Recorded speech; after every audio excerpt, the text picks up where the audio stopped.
కేసీఆర్ మాట్లాడితే అభివృద్ధి అంటారని, కానీ సొంత నియోజకవర్గంలోనే కేసీఆర్కు వ్యతిరేకంగా 144 నామినేషన్లు రావడం కేసీఆర్పై వ్యతిరేకతకు నిదర్శనమని విహెచ్ అన్నారు.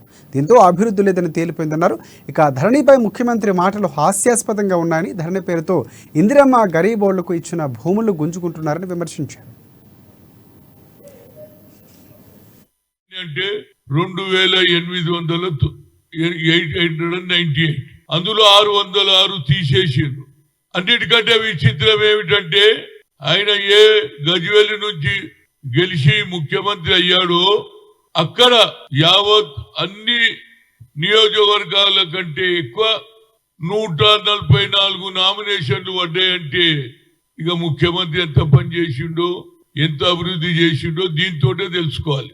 144 మంది వేసిండ్రంటే నీకు ఎంత వ్యతిరేకత ఉన్నదనేది అర్థమవుతుంది. ఒకటి, నువ్వు నిజంగానే అభివృద్ధి చేస్తే ఒక 4-5 అప్లికేషన్లు పడితే నేను సంతోషం, అరే నిజంగానే చేసిండ్రని అనుకుందు.